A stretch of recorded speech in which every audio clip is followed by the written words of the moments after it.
All right. All right. Welcome, everyone. We are talking about all of this good stuff from the class. People are now bringing in other excellent points. What could these stories represent? What do we know? Are there other examples in other ancient literature and so forth? So, Karen, you were just telling us that you've come across other reasons, and I've also heard Santorini and other natural phenomena. I know Simka Jakubowicz put out a video, and he has some theories on this. In other words, you could say these are God acting on behalf of Israel that led to these things, but at the same time, it's operating within the normal function of natural disasters, I guess. I don't know if that makes sense, but Yeah. Yeah, yeah. I have a theory, this is my own idea, that the God who created natural law also keeps it. Yeah.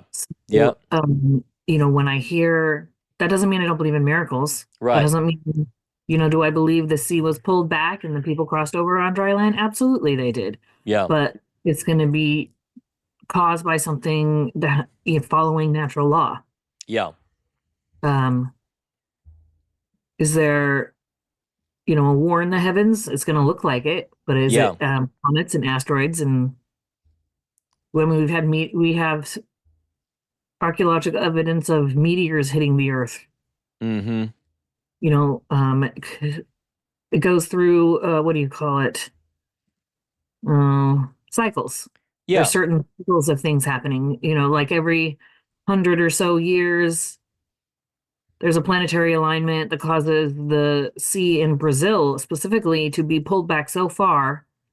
Boats are stranded on their sides, fish are dying. You can walk quite a ways out into the ocean without any water. I mean, it's gone. It's like, where did the ocean go? It's interesting too. I'm glad that you brought this up, especially as someone like you. You started off by saying you live on the ocean. You look for, you're aware, you're aware of the water and the tides and so forth. Because some people who are on this discussion may not have any idea. But I tell you, just in my research, not just for this class, but over the last several years, one of the things that I've considered is sort of a tsunami effect, where because people a lot of times will say, like I brought up in the class, they don't think that the Nile Delta, and this wasn't just like wet, marshy land. This was actually bodies of water, we believe, and we have evidence of that.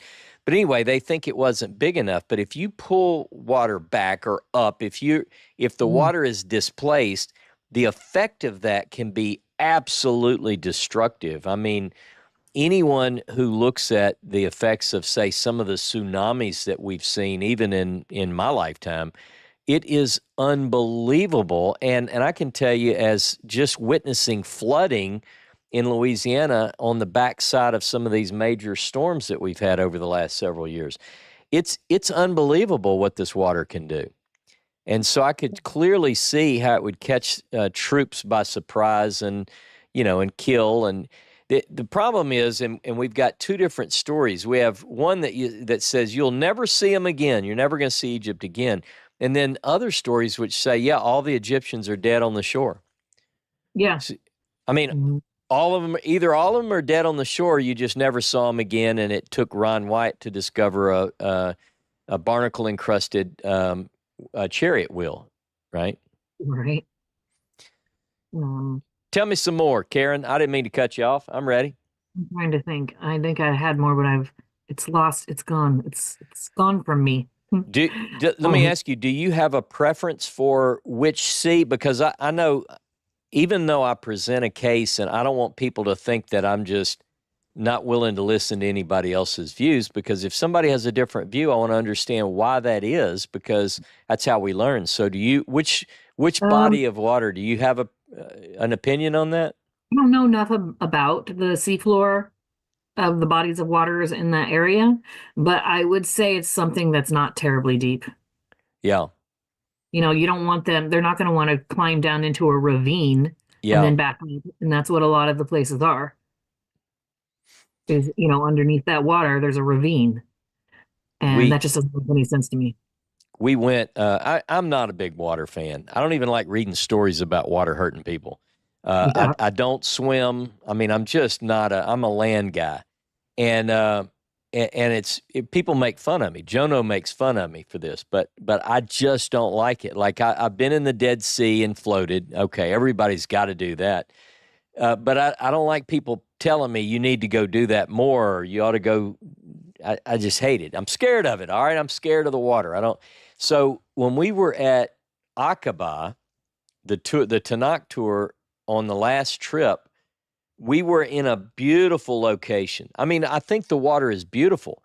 So we're on the beach and in Jordan, on the Jordan side, and from our location, you could see part of Egypt, part of Israel, and you're in Jordan. So it's really an amazing place. And a few of the people said, "Hey, you can rent a submarine." And I said, "Well, I'm not renting a submarine." And they were all excited and they couldn't wait to get in this submarine. To me, it reminded me of a carnival, like a local carnival at a Winn-Dixie or something, where you would, go to the parking lot and you trust that these wonderful folks, which they are wonderful, but the wonderful folks have bolted everything together right. I just don't want to get in a submarine and go down into the Gulf of Aqaba because I've read enough to know it gets deep really, really quickly. And that's what people were doing. Are you scared of the water, Karen? Would you ride in a submarine in the Gulf of Aqaba? Uh, You probably would, I I don't can know. tell. Maybe. Ugh. I dive. Yeah. That doesn't bother me. Scuba diving doesn't bother me. Okay. Well, then But you're I don't know about a janky submarine, yeah, and especially I with don't the know if it was janky. It just you remind have now, especially after the the Ocean Titan Gate. something or other. Yeah, Ocean Gate, whatever it's called. Yeah, uh, I don't know. I don't know. well, Yeah, I'm not. you I may was have that option. water I'm just going to say you may have that option when we go to Egypt and Jordan and Israel, and remind me when we get to the beach, and I'll tell you if you want to do it. Okay. All right. Well, Uh, if you think of let something somebody else else, talk. huh? So we'll let somebody else talk. If I remember something, I'll raise my hand again. Good. All right, my friend. Shabbat shalom. Shalom.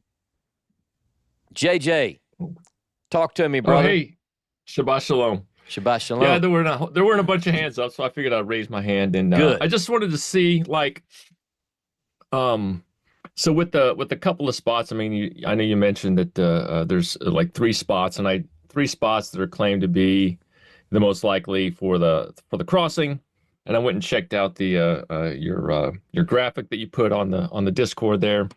One of them seems like it's really close to the Great Bitter Lake. Yeah. Is that one of those crossings right there? That's right. Yeah, it's in that region, and remember now this is a modern map, and because of shipping and so forth, and modern interventions into land and so forth, that a lot of that looks differently now.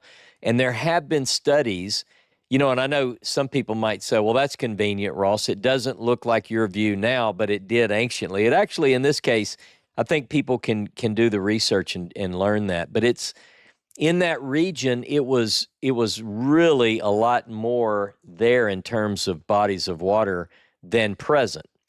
But yes, that's why I drew a general circle just kind of in that area. It might be north, south, so forth. Yeah. Okay. Yeah, right on. Because I'm still trying to figure out, where they lived and trying to put the whole map together myself in my head. Because I think, how you mentioned when you take all the different texts and put them all together to try to figure out how, and just trying to slowly build that geography. Because I don't know. It's when I look at the various Bible maps, which some of them look similar to things that you've presented, and Yeah, some of them don't. And that's right. there's that theological base, like in order for it to look like this, then we need the map to look like this. So Yeah, yeah, I've been just thinking about trying to gather, and I have a little bit of a GIS background in geographic information. Just thinking about trying to gather where's all the data and from digs and this and that, and try to put everything together. But That's a lot of work trying to research all Man, that stuff. I So hope you do. I do. I really hope you do. I love the way you study and research, and the more data that we can have, especially when it's assembled for the purpose of really looking at it, objectively. Man, I yeah, really would love for you to do that. And if there's anything that I can do to help in that, I really, because look, a lot of these things are questioned, like, is this location? Where is Zoan yeah, actually? Where, and there's some German archaeology that's going on in that Nile Delta region that's quite yeah. phenomenal. And some of these movies, like Tim Mahoney and so forth, have put out where you say, well, we don't think that when the children of Israel were in that region, it wasn't Ramesses, it would have been Avaris.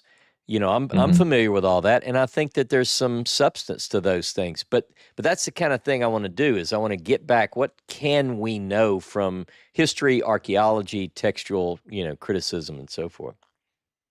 Yeah, no, that's a great. I just wanted to share those thoughts, and yeah, I started to try looking up some of those things, but trying to find those databases, it was tough, and I'm not in school. I don't have the academic context yet, but we'll see as the time goes on. We'll see what I can do. Now, be All honest. right. Now, which body of water do you like? You like that big one in Aqaba? Where are you at?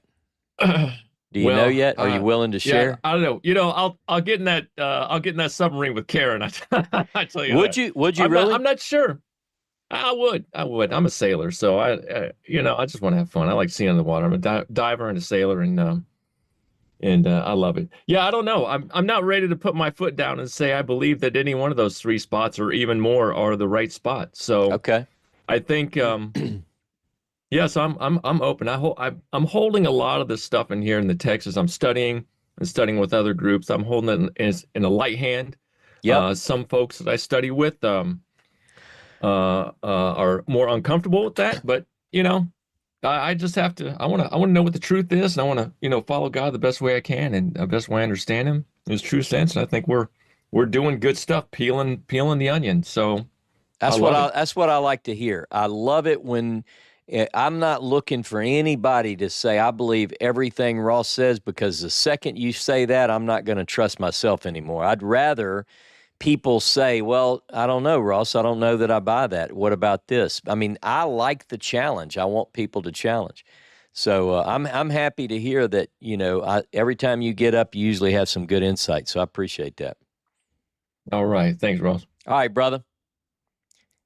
And James, how are you, brother? I'm fine. Can you hear me okay? I hear you perfectly well. Good to see you today. Shabbat shalom. About shalom. Hey, I was just thinking along the lines of some of the proposals, I guess, that Simca has Yeah, in that documentary that, when we talked about last week, I believe. I can't remember the name of the thing, but he proposed that the site of the crossing occurred at a lake area that was drained by the digging of the Suez Canal, yeah, and he was proposing, and this is for others that haven't seen it, that the area has been found, but the Egyptian government doesn't want to let out a lot of knowledge that might prove that the Israelites really did leave yeah. like the Bible tells us. So anyway, that I thought was interesting, and I think that did he quote the German scholar that you were referring I'm to? pretty sure he probably did. In Because there was fact, this other, yeah, foreign, I thought it was German, but I can't recall again exactly, that he had found this site and he had to be escorted into that. And he was interviewed by Simca a little bit. So, but the area they were digging, they could dig each season, but then they had to cover it up again every year, yeah, yeah, which was so weird that they would have to cover it all up. And then when they want to go do more, hire a bunch of Egyptians and undig it and get into the maybe new territory as far as where they're digging. yeah. But Well, just I'll post. Maybe I'll put a link in the video. I'll certainly do it on our Horeb, on our Discord channel, and so forth too. Especially now that we're getting into which Horeb is Horeb, because Simca picks one that's in my top three at least, And I'm still not fully decided, although I have certain leanings we're going to talk about next week. But yeah, I mean, nothing that Simca does have I ever said, I just don't see where he got that. I've at least considered heavily what he puts out because his stuff is usually brilliant. And but we may not agree. He certainly wouldn't agree with all my positions. I know that. But at the same time, I have a lot of respect for his really ability to dig in and find some cool things. So, yeah. Now, I wanted to make another comment because I've seen some comments today during your class that you know, even if the water was blown away, there'd still be mud and all that. Yeah. And what I would like to comment on is just a small experience about how fast things can dry out when you have a very dry wind. Because they talk about an east wind, which would be coming out of the desert to the east. That wind would be very, very low in humidity, and it wouldn't take very long for things to dry. And my experience is this: when I was a teenager, my family took a trip, and a part of the country that we visited included that Northern California valley area. There's a lake called Lake Isabella, which is on the Kern River. And that particular lake is kind of like high desert type country. Yeah. The time of year we were there was early August, and it was pretty dry. And I remember my mom, Lake Isabella is one of those areas that when we camped, there was coin laundries and things like that. And when you're running around with 6 kids, I was one of 6. There's a lot of laundry to do after a few days. Yeah. And she washed out her laundry and didn't want to bother to spend the money on the dryers themselves, and just brought all this wet laundry back to our campsite because there were areas for clotheslines in our campsite, if I recall. So she hung out all this laundry. Within like 15 minutes, it was completely dry because it was so dry there and the wind was blowing. So you can imagine all overnight, Yeah. you're going to get a pretty dry layer of mud that probably can support the weight of carts and a lot of people walking on it. So. Yeah. And the other thing is, I don't know what was under that water. In other words, now I'm not suggesting it was a beach. I think it's more of this marshy crop central area. But right. Some beaches have shells, some beaches have sand, I don't know that it would be dirt. But either way, I'm with you. Yeah, I know the question is, could it really dry up?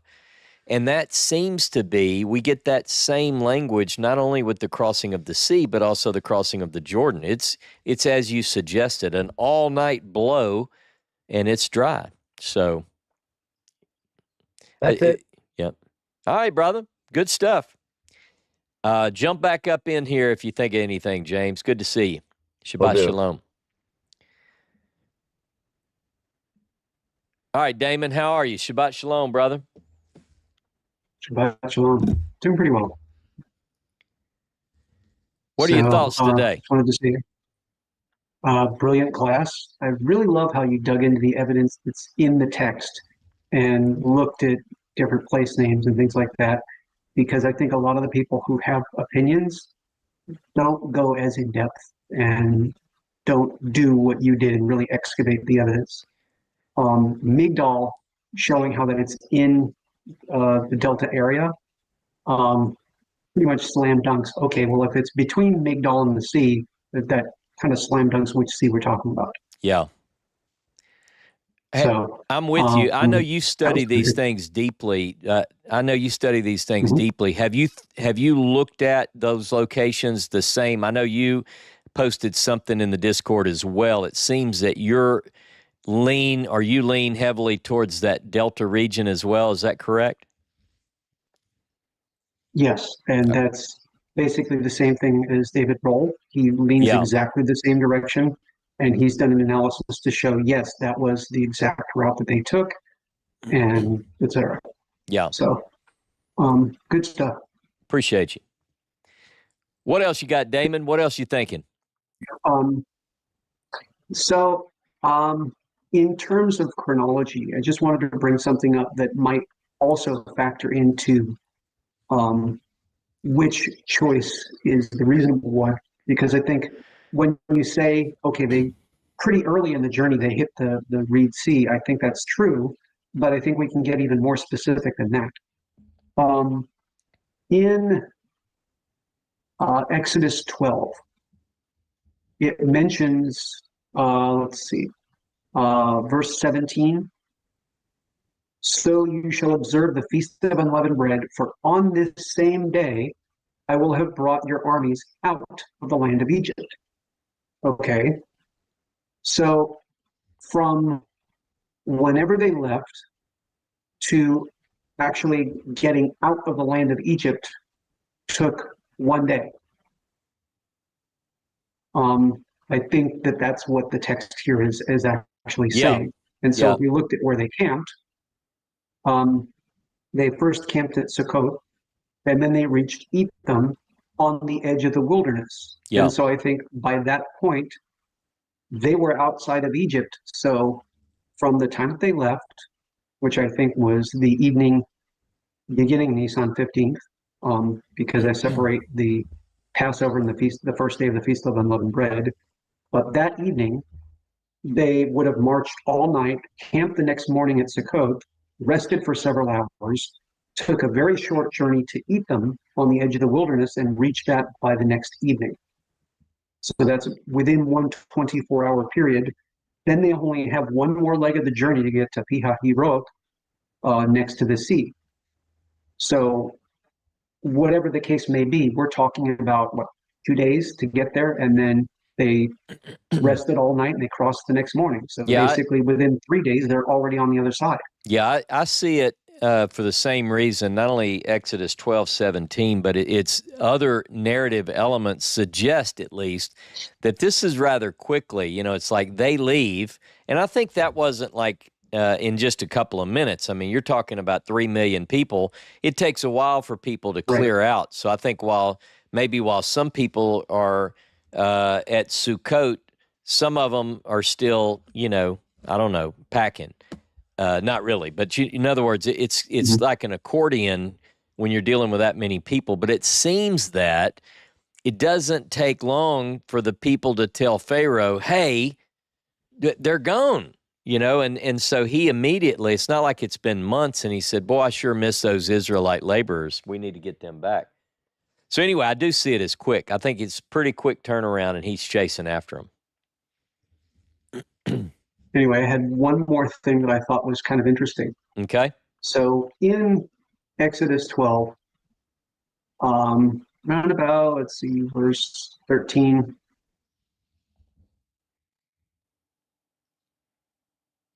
Blood shall be a sign for you on the houses, blah, blah, blah. I will pass over you, and the plague shall not be on you to destroy you when I strike the land of Egypt. This day shall be to you a memorial. Now, he calls Passover a memorial of when he passed over them. Okay. If you look at the next section, saying 7 days you shall eat unleavened bread, and verse 17, so you shall observe the feast of unleavened bread, for on this same day I will have brought your armies out of the land of Egypt. Basically, that's what the feast of unleavened bread is memorializing. But wait a second, it's 7 days long. Okay. Yeah. And there's a high holy day on the first day and on the seventh day. Okay, so does the seventh day picture anything? And can we identify that in the text? What's interesting, if it did take them 3 days to reach and then cross the Reed Sea, then they went 3 days into the wilderness, didn't find any water, and let's see, where is it? Okay, down at the end of Exodus 15, verse 22, Moses brought Israel from the Reed Sea. They went under the wilderness of Shur. They went 3 days in the wilderness and found no water. Now we're at day 6 of the Feast of Unleavened Bread. When they came to Marah, they could not drink the waters of Marah. People complained against Moses, saying, "What shall we drink?" He cried out to the Lord. The waters were made sweet. And this is interesting. There he made a statute and an ordinance for them, and there he tested them. It said, if you shall diligently heed the voice of the Lord your God, do what is right in his sight, give ear to his commandments, etc. Basically, I think that this statute and an ordinance maybe is what is pictured by the seventh day of the Feast of Unleavened Bread. He's basically saying, look, don't be rebellious. All this time, they were rebellious in Egypt, saying, no, leave us alone. They were rebellious on the way to the Red Sea, saying, if there were no graves in Egypt. And he's basically saying, stop being rebellious. Just obey my voice. So I think that maybe we can look at that as what the seventh day of the Feast of Unleavened Bread pictures. But in either Obey his either voice and sense, don't be it's pretty rebellious. quick. Yeah, either way, all this stuff is Yes. happening like in a pretty short order after they leave or begin to leave anyway. All right, so so No, you would interesting. also agree with the Nile Delta region? Yes. All right. And by the way, I too have read David Roll, and I think David Roll is very good, very, very good when it comes to the Egypt side of things. Once we see Roll getting into outside of Egypt, I don't necessarily agree with all of his locations, but again, that's he's got a lot of background in this, but I certainly don't agree with a southern route, which we're going to get into in the next few classes. So good stuff either way. Okay. I appreciate you, brother. And Todd and Angel. Hey, friends, how are you? Shabbat shalom. Good. Shabbat shalom. Shabbat shalom. I have a little bit of information about the Marah waters where where Jehovah showed Moses a tree and he cast it into the waters and the waters were made clean. Yeah. Have you ever heard of the moringa tree? I have not. Inform me, though. I'm willing to learn, I promise you. Moringa is also called the tree of life. It's that's what it's called because the leaves have so many nutrients in them. But the seeds of the moringa tree can clean water. The seeds contain a protein that kills bacteria and causes impurities to clump together and settle in a process called flocculation. Okay. So, I mean, while it sounds magical, and it does grow over there in Israel and in Egypt. And what's the name of the tree one more time? Moringa. Moringa. All right. Yeah, I'm interested in all of that because whenever you read these stories, it's not just like a magic stick. I mean, it can especially if it's something which we know has certain properties that can purify water. That makes the story, in my opinion, more believable. Yeah, it did me too. We come across this 6 years ago, the moringa tree, Yeah. and when I read that in Exodus, I was like, I wonder if it was the seeds that were on the moringa tree, because that would be about the time that the seeds would be falling. Yeah. And unfortunately, I found out that I was seriously allergic to it. To this tree? Yeah, Yeah. Oh, really? I mean, badly. Huh. Never had an allergy in my life or any kind of thing. But boy, she got some soap or something made with that stuff, and I just broke out in hives when I took a shower with it. I'm like, never again. You're a lot like me. You have a wife that comes up with all these things and says, "Here, eat this," or "Here, put this in, take this vitamin," and you just do it. That's what I do. Her middle name should be Life Hack. Yeah, that's my wife is the same way. She's always got me on some natural healing something. So good stuff. Well, I got something else to add, but I'm going to let James step up. He's got to go. All right, good deal. All right, well, hang around. Good stuff. Thanks, Angel. Uh-huh. Dr. James Tabor, how are you, brother? Wait a minute. Hey, All right. I unmuted myself, and then they got remuted. And Yeah. then All right, we're unmuted. ready. You control all things. I have thought to I remember did. that, Yeah, so. I don't know how you have power to do that. Yeah. Well, I did it. Anyway, I've got a birthday thing here too. What is it? Your daughter, you said, or granddaughter? This is granddaughter Ainsley, Callie's oldest. She's 12 today. So, Well, so Eva's birthday is also, and we have these other commonalities with our I know. children, so it's very odd. Yeah. There are 364 or 5 days in the year, but these What are the things just chances come we around. both have kids with We'll have these? to tell them the story later about the naming of our sons, Yeah. which is very odd because is Seth Alexander also? Oh, yeah. Oh, yeah. No, And we had everybody no would idea. accuse us. We had to have consulted, right? But we didn't. I mean, Bridget, Seth was remember born it before. last time you were at my house at the counter in the kitchen? Bridget told you the whole story from her Oh standpoint. yeah, Yeah. I believe you both. So we both have a pretty- Seth Alexander, tall, redheads. They're both born at the same time of the year. I mean, what are the chances? Anyway. yeah, during Sukkot, I think. Yep. Yeah, I don't know how that happens, but interesting. Anyway, so I've got to go get ready for all that, and Yep. I was gone the last 2 weeks, out of town, and then had Zoom meetings last week, right at this time, of course. So Yeah. I missed, but so I just wanted to say hello to everybody. And Todd, get back to your important comments, and I'll see you guys later. But I didn't want to just disappear without saying hello. That's right. Hey, James, have a wonderful day, and my best to yeah, Eve we on her will. birthday. Lori always throws the wildest parties. It's pretty amazing what she sets up the whole house. Good. For all birthdays. Okay. Good deal. See you All later. right, man. Bye.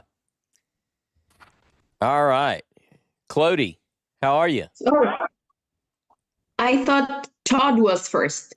No, we're going to make Todd wait. We're going to make, because he's thinking right now, he wants to add stuff to his comments anyway. So we're going to make, if it was Angel, I'd let her back up, but she was, so we'll make Todd wait. Okay, so it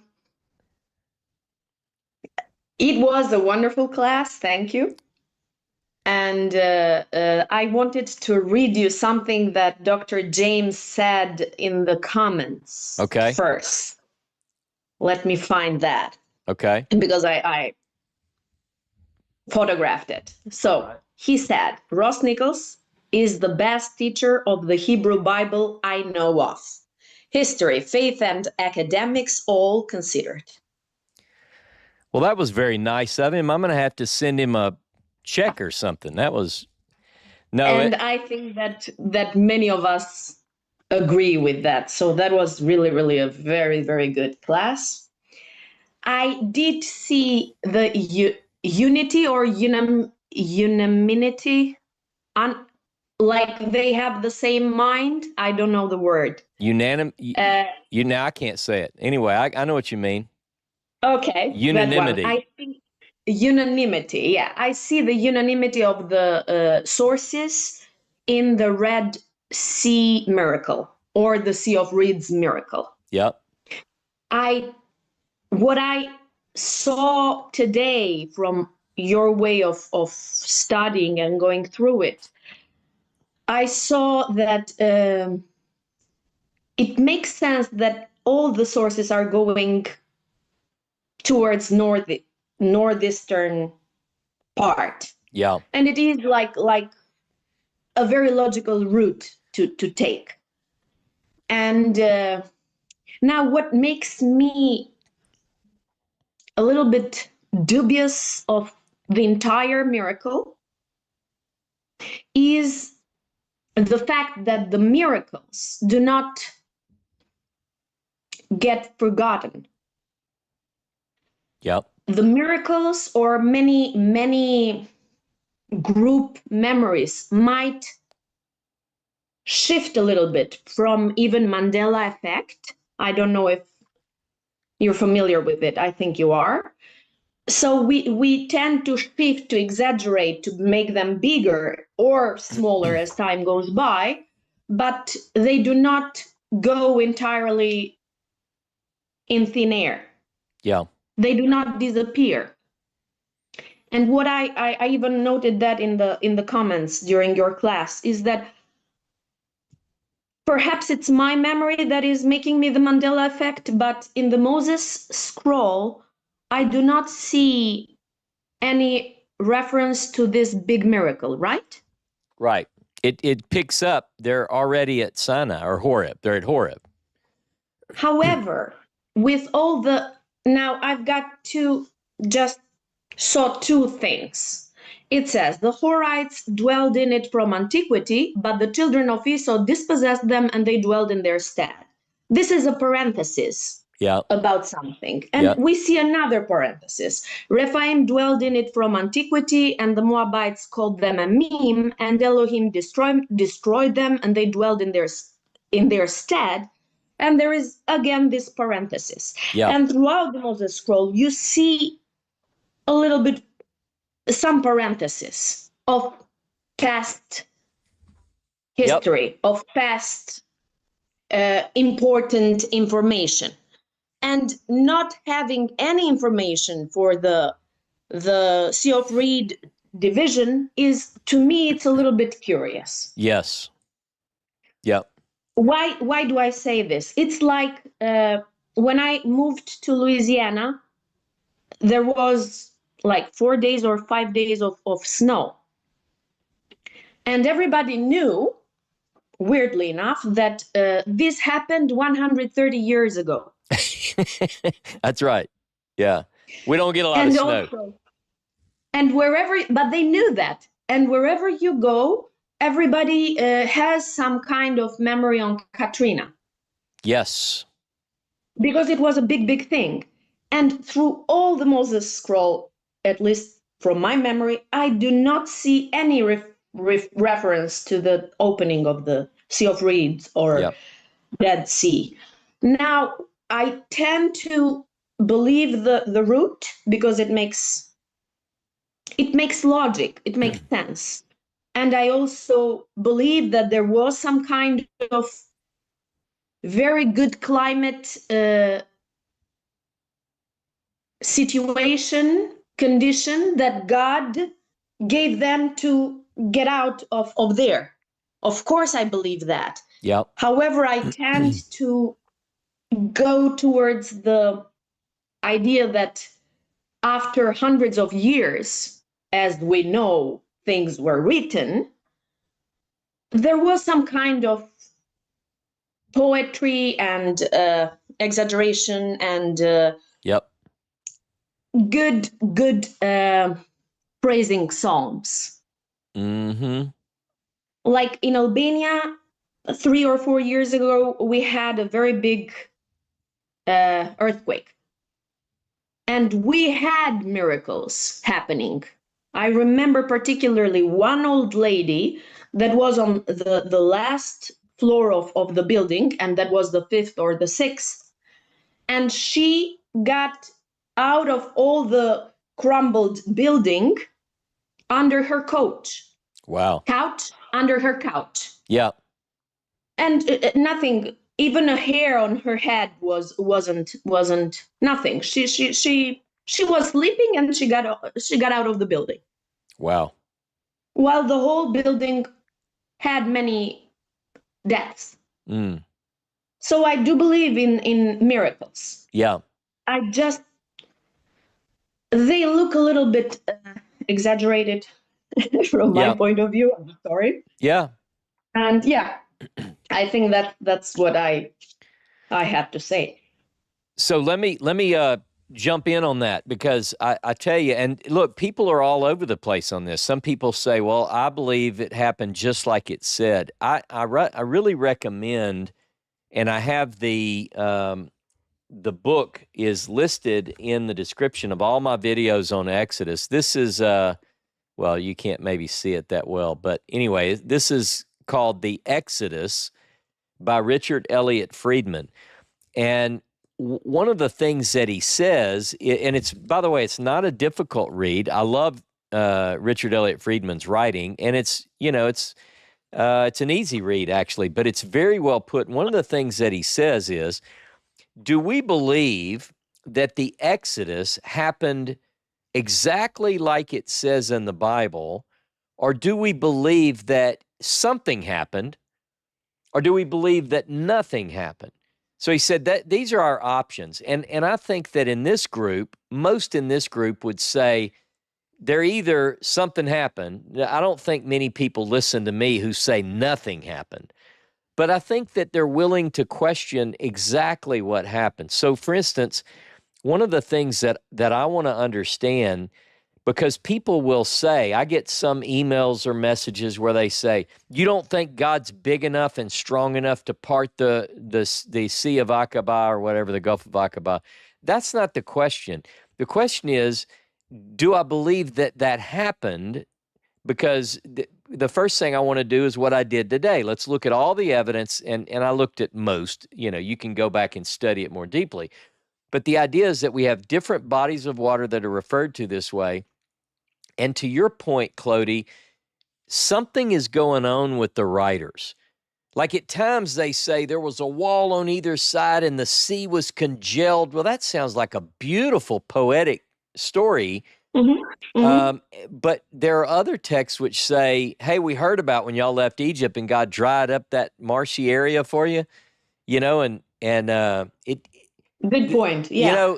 So which one was it? And what I want to believe is that if I was part of that and I left and the wind blew all night and dried that up and, we got a little bit of mud on our shoes. But if I told the story a few years later, I might say, let me tell you something, son. We left out of there. And you know how all the marshes, oh, yeah, I remember that. Well, let me tell you this. The wind blew all night. I've never felt wind like this. And the next morning, it was like it was dry. We just went across and we didn't even hardly get our shoes muddy. And then the next year you tell the story again and it gets better and it gets better. These stories from antiquity, people might say, well, I don't believe the Bible does that. I say, well, look at the different sources because we have different accounts.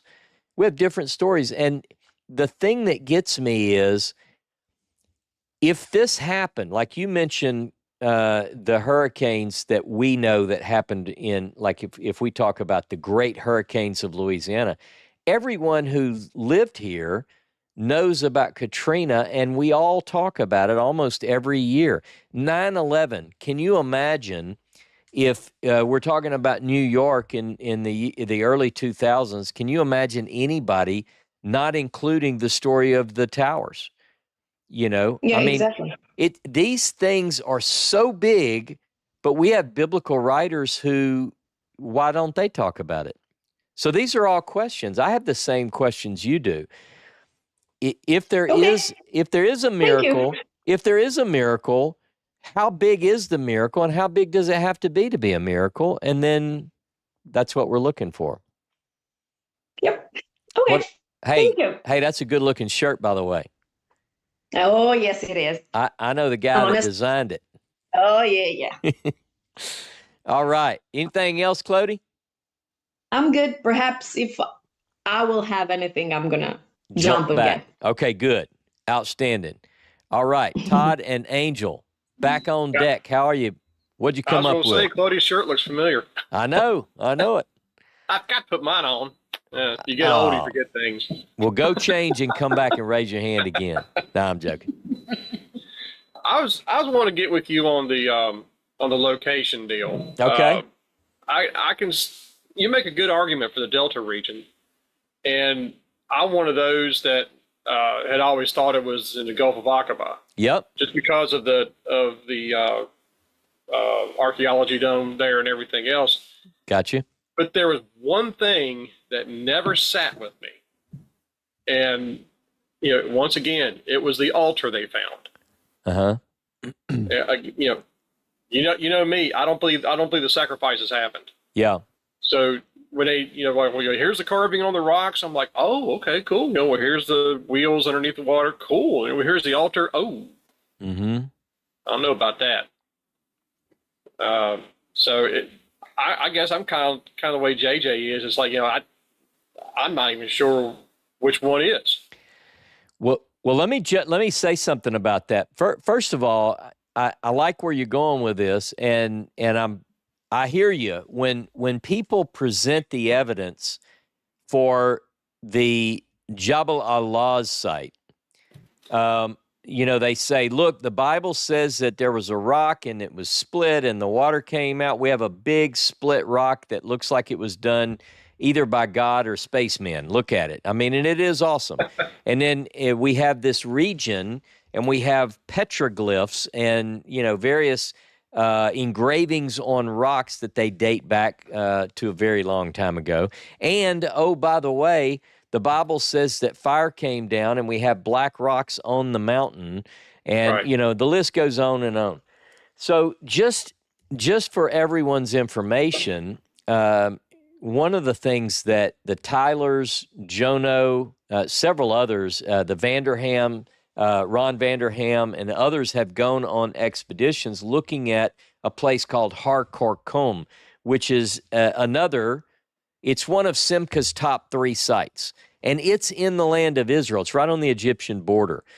But anyway, we've been to that one and we looked at it. And guess what they have, Todd?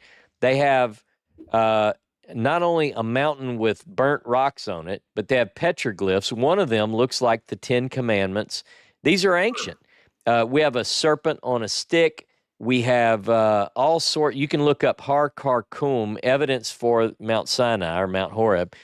We have at the base of it this camp, and they have 12 stones which were erected. Now, I'm not sure that some little Bedouin boy didn't stand those. How do you know how long ago a stone was stood up? But that's used as one of the evidences that this is the place. We have a tendency, there's an old saying, figures don't lie, but liars use figures. We tend to find evidence which supports our view. It's like a confirmation bias. One thing that I love the Bible and I want to know the truth. And if I find evidence which is leaning in the direction of truth, then I'm going to initially give it every fair shake. So it's not that I haven't looked at the Saudi Arabia site. One of the things that I've fancied myself is an explorer of sorts, and I haven't been to Egypt, but I've been all over the desert regions of Israel, all over Jordan.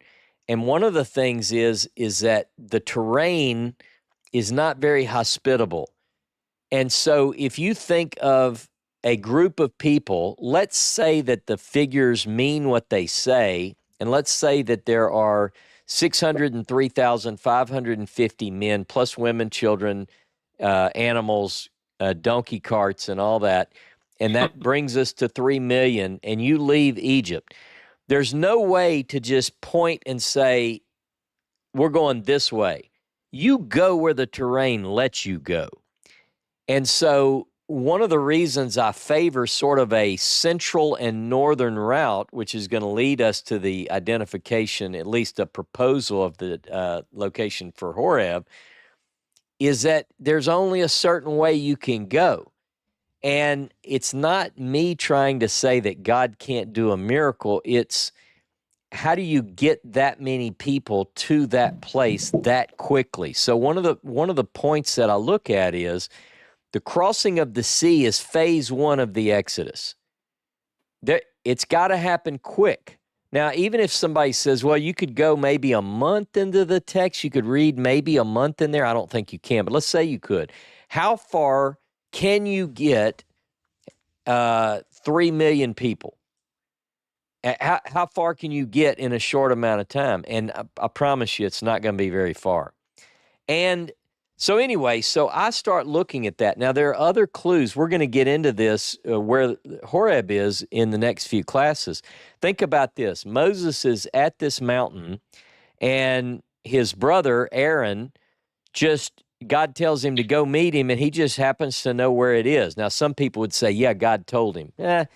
We have stories that indicate that it's just a hop, skip, and a jump from Egypt's border. So where is it? Now, again, the mountain is one question. The sea is another question.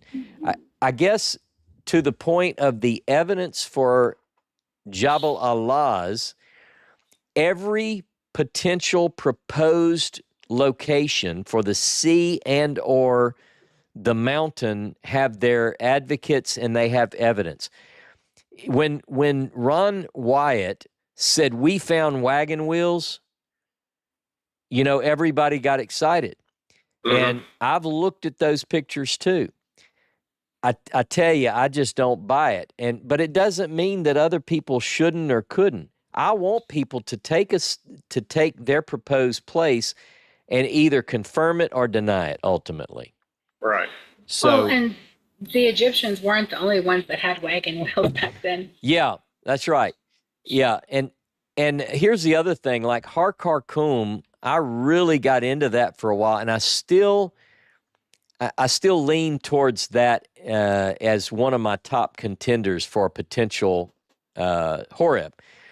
But one of the things that I want people to realize is that even according to the biblical account, if you read Exodus chapter 3, where we first encounter this place, it's already called the mountain of God, meaning that whether this site is Horeb, whether Horeb is at Har Karkum or Jabal Alaz, that is already a sacred site. So people knew it. Like if you said, "Hey, look, I got a Aaron, I'm going to run. I'm going to be hanging out by the mountain of God." And he'd go, "Okay, I might catch you there in a few weeks." Like he wouldn't go, "Where is that?" It's like saying, "I'm going to Disney." Well, that's a couple of locations, but it's not as many as there are Horebs, So I'm not against anyone who says, well, my view is this. What I would just rather say is, well, show me what convinces you, and then I'll show you if that's the same for the other. There was a woman who joined the Yachad, and she really was part of what we were doing. She loved it. But she, as soon as I challenged her view that Horeb was in Saudi Arabia, she shut it down. She left. She hadn't reached out to me any since then. She's got mad because that was something she couldn't go that far. Yeah. It'd be nice if we had some kind of record as far as how long it took Aaron to meet Moses at Horeb, because it would give us an idea how far it was. Well, but there isn't. Yeah.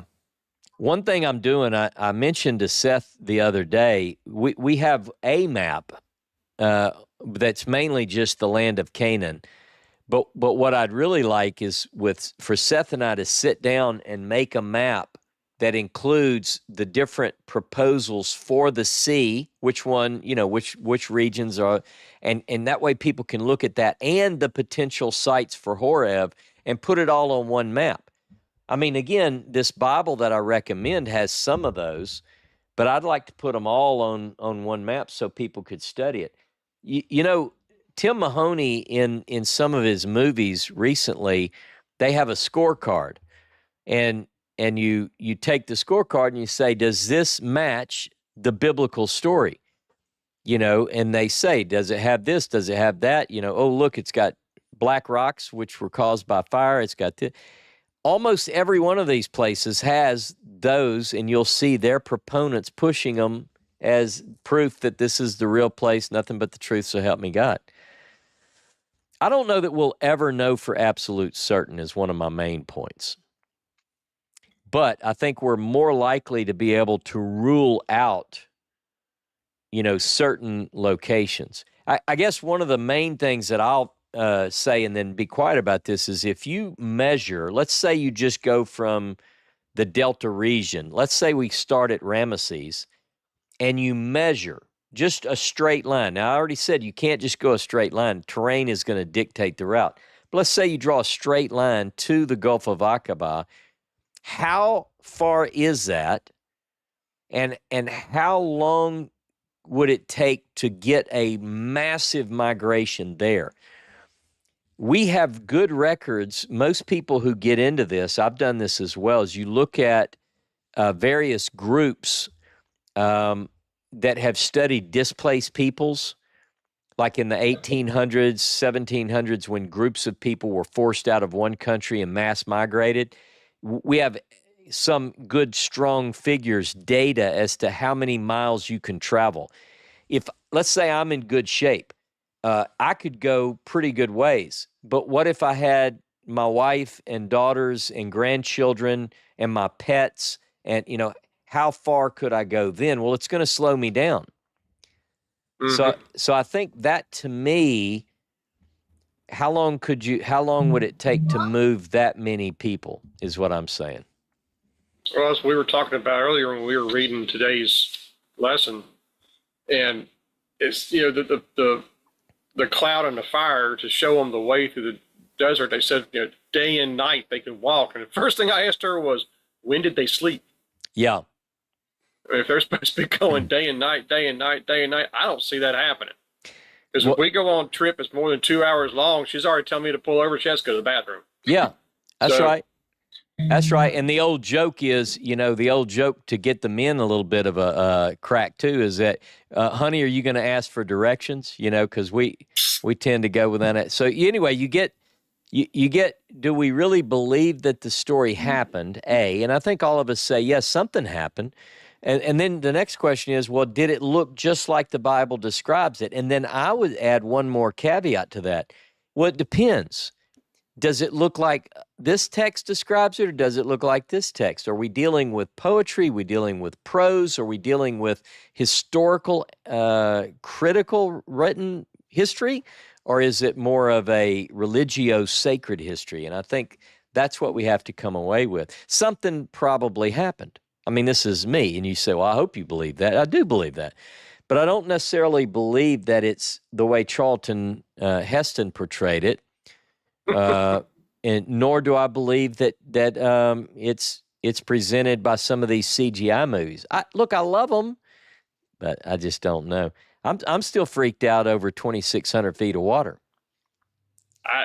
As soon as you mentioned it, the first thing that popped in my mind was, "Let my people go." Yeah, let my people go. And by the way, block out the sun. It's going to be a scary walk. The good thing is they had a full moon, so maybe. Well, it depends. It depends if you have to get all the way to the Gulf of Aqaba, you might be. That's the other thing to figure out. If you're watching your step, if it happens quick, you leave on a full moon. And but if you're a couple of weeks in, you're in the darkest part of night, and you go, well, how long would it take to cross? Well, I don't know. How long does it take to go 20 miles? Yeah, I will admit, Heston did play the most studliest Moses. Oh, yeah. Oh, absolutely. He's my Moses. Every time I read the text, I think of Charlton. But as far as the timeline, now there was something in chapter 16, the very beginning of it, on page 94 of the tablet. And they took their journey from Elim, and all the congregation of the children of Israel came into the wilderness of Sin, which is between Elim and Sinai, on the 15th day of the second month after their departing out of Egypt. So that's a month and a half. Yeah. That's a lot of time for people. Is it a month? These people to travel. Is it a month and a half or a month? So they're the 15th. Would be the 15th day of the second month. And they left on the Moses. They left on the. He told Moses, "This day will be the first of the month to you," when they left Egypt. Yeah. So I'm looking at that as a month and a half. Oh, okay. Okay. But with all these people traveling, that's still, you're not going to get very far. But hang on just a second. So the Passover is the 14th, right? You agree with that? And so they had the Passover before they left, right? Right. And then they leave on the 15th of the first month is all I'm saying. Just think about that. Go look at it and come back. So whether it's a month or a month and a half, they reach with however many people are with them, they reach this place called the wilderness of Sin. Now, by the way, there's some confusing things going on. I didn't bring this up, but one of the interesting things is that by the time you get to chapter 17, you're dealing with the people are already at Horeb. Now, but again, look. In fact, look at chapter 17. Let's see, chapter 17. Let me make sure I've got the right place. Horeb. I'm looking for Rephidim. And it's called Horeb as well. It's in chapter 17. I don't know if I can find it right off. But the bottom line is, here it is, verse 6. Verse 8, 6. Yeah, verse 6 through 8. Behold, I will stand before thee there upon the rock at Horeb, or in Horeb, and you shall smite the rock. Okay, so first of all, we're at Horeb whenever this is, let's say it's a month and a half, as you say, 30, 45 days, somewhere in there. They're already there. But then when you get to 19 is when they supposedly arrive at Sinai in the third month after the children. So there's a little bit of a conflict there. Mm-hmm. The wilderness. So, again, this is why we have to study this, the wildernesses and the deserts and all that kind of stuff. I say that it's going to take, that you're moving this many people, it's not going to be quick. And so I would put the sea right off the bat, like within days, probably hours, they would cross, and then they go into the wilderness of Shur, which we identified as being directly east of the Nile Delta. Mm-hmm. And then from there, they make their way to Horeb. And it doesn't take them too long. So I don't think they have to cross another body of water. You see, this is, again, I know there are counter arguments. I'm not saying there aren't, but I don't know of any that push that out of the realm of possibility. Of course, you have to think, too, they're also walking speed and probably not walking that fast either. That's right. You have old, you have young, you have people carrying others on, probably on gurneys, or, you know, it's not going to be easy. And so those are the things that I think about. Make it a little bit more, again, I believe something happened, but look, I know some people get nervous when I say this, but were there really 3 million people?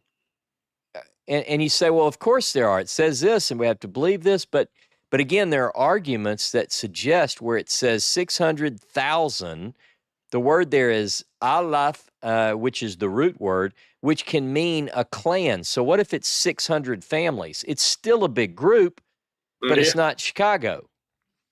Right. You know, it could still be a big group. So those are some of the things that we can, when we look at people like Richard Elliott Friedman, and I'll put me in that camp. Look, I want to believe, but I want to believe something that's sensible. I'm no longer a fundamentalist. If you didn't notice, I'm not going to just buy into the standard tourist, you know, hey, look, the rocks here are black on, you know, like this, they were scorched by when God came down on the mountain. You're like, yeah, well, that's funny because we've been driving through the desert and I've seen them all over the place, you know? So you have to we have to be critical in our thinking. That's the main point. Right. Good stuff. That's all I got, bud. All right. Well, look, we are going to tell our YouTube audience, bid our audience farewell. Shabbat Shalom. Look, stay with us every week. You know, join us on Thursday nights. Join us on Saturdays. If you're part of the Yachad, it's time to come to the Zoom call. If you're not currently a part of the Yachad, you can join that. Join us next week because we'd love to have you. Have a beautiful Sabbath. Shabbat Shalom. Shavuot.